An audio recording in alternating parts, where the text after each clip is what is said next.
Hello, everyone, and welcome to another edition of Coping Through COVID. I am Membership Director Jordan Nace with the Greater Chambersburg Chamber of Commerce.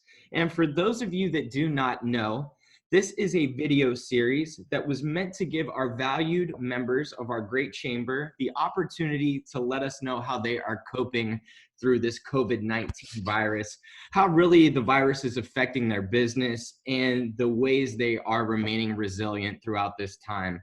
So if you guys are interested in jumping on one of these sessions, one of these Zoom sessions with me, please contact me at jnace@chambersburg.org or call me directly at 717-264-7101, and then my extension is 202.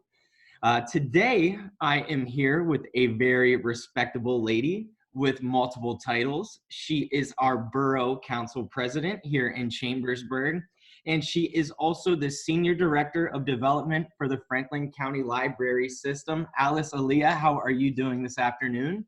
I'm doing really well, Jordan. How are you? I'm doing fantastic. I'm sure there's plenty of things to complain about, but I'm going to choose not to here this afternoon. So really, so as I shared with everyone, Alice, this series is meant to let us know how the COVID virus is affecting, business and in your case, obviously business and in the borough. So what I was hoping that we could just start with here this afternoon was, can you tell us how, as a borough here in Chambersburg, how we are coping, through this COVID virus? Yeah, sure. I can give you a little brief kind of synopsis of what's going on. So a lot of places have had to close, but as a municipality, the borough is essential. So everybody who lives in the borough knows our borough provides all of our utilities for anybody who lives or any business in the borough. Those are essential services. The police department obviously is essential, and our emergency services department particularly now is essential. So the borough as an organization is kind of running business as usual. That's the intent right now. Everybody's going to work. There are some people who are working some of their hours from home, but essentially things are happening just as they normally do. Your trash is getting picked up. Things are, it's a pretty well-oiled machine, and it's continuing to go. The borough manager, Jeffrey Stonehill, and I are in contact quite a bit, and he's doing a fantastic job. So I think like one little piece of, it's not advice, it's maybe a request I would have for people. So one thing that has changed is that our buildings are not open to the public right now. So people are coming in for work. Typically, there were quite a few people in the borough who would pay their borough bills at the front counter when you walk in. That's not an option right now. That's for your safety and for the borough staff safety. The teller line that your car can drive through is still open, but as you can imagine, that might be kind of busy right now. So we're asking people who can to mail in their bills, or there's a drop box. If you absolutely have to wait in the teller line, you can, but it might be a pretty long line. So we're trying to help people figure out a better method for kind of conducting business at the borough.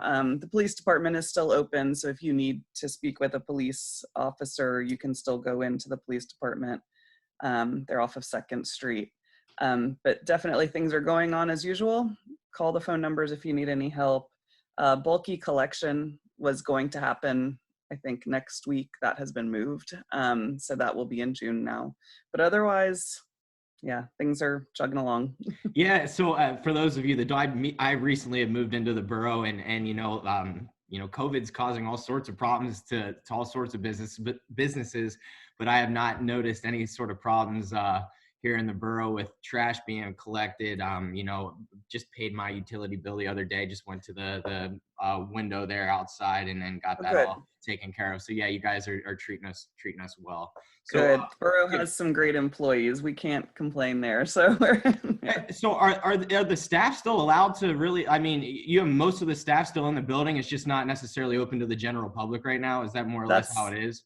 That's correct. Yeah. There is one other thing that has changed too. So our meter readers are not reading meters right now. That's also for their safety and ours. So you'll see, and I don't know how many people look that closely at their borough bills, but your meter for next month, or actually I guess it's this month now, is going to be kind of an assumption of usage. It'll be based on past usage. And at the end of all of this, when we can read meters again, it will kind of make sure that everything is correct there. So either you'll get a credit on your bill, or you'll maybe owe a little extra depending on usage during this time. And that's just, again, to keep people safe. So yeah, everything's running along. Now, are you doing anything in regards to, obviously this virus has affected a lot of families because they've been taken out of work and things to that nature. Are you doing anything in regards to, doing a hold on utilities for a month or things like that? Like, do you have a program developed for that yet, or no? The one thing that has happened is that typically in Pennsylvania, at least, people don't have their utilities cut off over the winter. That's not something that's done, and that's true for the borough too, just because you don't want to cut someone's heat off in the middle of the winter. That kicks back in April 1st, so that you could go ahead at that point, turn off utilities to collect payment. The state and the borough also, because we are independent, we have chosen to not do that. So that did not happen on April 1st for anyone who owed too much money. We are still expecting people who can, because many of us still can pay our bills, luckily. Sure. We are expecting people to continue doing what they're doing so that we can continue doing what we're doing at the borough.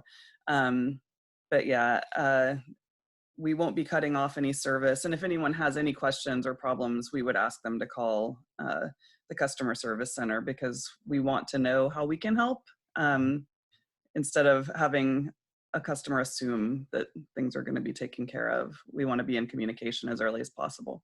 Sure. Well, appreciate that, obviously, Alice. I mean, from what you telling us and telling me and the community, things are running pretty standard operation right now. So that's really good to hear and comforting to hear. So let's shift viewpoints here, and let's talk about the library system a little bit. I know we have a lot of different libraries here in Franklin County. How is this process? How's COVID affecting the library system? So with the library, shift of focus here. So the library is run by the state, and there's a state librarian. And so unlike municipalities, the library was mandated by the state to close. So libraries were deemed non-essential, and so our doors were closed, and we were also given qualifications of what services we can and cannot provide. So you mentioned earlier about staff being in the building. We cannot be in the building, except basically, like, we have our business offices checking the mail once a week, or they're very minimal things. We aren't supposed to even see each other in the building. We are not seeing book drops, so the book drops are locked and closed, and we're asking people to just hold on to their books. So it is definitely, anything that happened in the building is not happening. That's true at all 5 of our building branches, and for our bookmobile, it's not on the road. That is hard for people who rely on the library as a place to go, or a place to find community, or a place to check out their books. Sure. But we are doing all we can on our end to try to meet people where we can. So that's what's going on. One thing we can do, and I know that a lot of people rely on, is the free Wi-Fi that's available at libraries. And at pretty much all of our libraries, that Wi-Fi extends into the parking lot. So if you are desperate and you're to the parking lots, you can go to the parking lot, and you should be able to log into the Wi-Fi. We're looking at ways to extend that a little bit. I think a lot of places are trying to figure out how to make Wi-Fi a little more accessible for people who rely on using it at public spaces. But that's something we're looking into. Yeah, so even in lack of knowledge here, but I'm thankful that I emailed you about this opportunity to come on this coping through COVID series, because even in the email I believe that you had sent to me, I saw that you guys were still available for online databases. You can research family genealogy. You can learn a new language. You can still check out ebooks, it's audio books, and if you don't have a library card like myself, because I did just move to the into this Chambersburg community, you can still get one online right now. Is that all correct? That is all correct. Okay. And adding the opportunity to get a library card online is new. That's something we kind of had to do in the last few weeks, figuring out how to do that for people. Nobody is going to accumulate any library fines right now, so you don't have to worry about that. Any book you have checked out or movie is going to the due date's going to move till when we can reopen. The databases you mentioned, yeah, they're vast, Jordan. I had no idea either when I started working for the library. Yeah. They're all available from the library website, which is fclspa.org. And there's a Mango languages. There are over 70 languages you can learn. So if you've got a lot of free time, you can work on that. There are testing databases to help you get ready to take the SAT or an AP exam, because those are still happening. Mm-hmm. There's all kinds of resources there. In addition, we have a Franklin County Library System Facebook page, and each of our library branches has a Facebook page. So I would encourage you to follow the main Franklin County Library System one and any other ones you want. There are all kinds of things going on there. So there are story times for kids who are missing their story times. There are adult poetry readings and adult story times. The librarian out at Grove is reading a collection of short stories every evening. So we're trying to keep people engaged.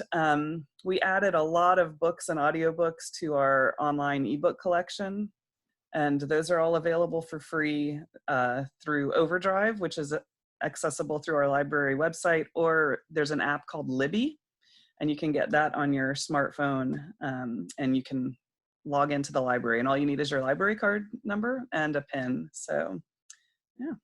Very cool stuff, Alice. Well, look, I certainly appreciate you coming on here this afternoon. I suppose if you could leave us here with just two things, basic contact information for folks that want to get in contact with the borough, and then how exactly they can kind of get in contact with their local library. So if you could leave us with that information, that'd be wonderful.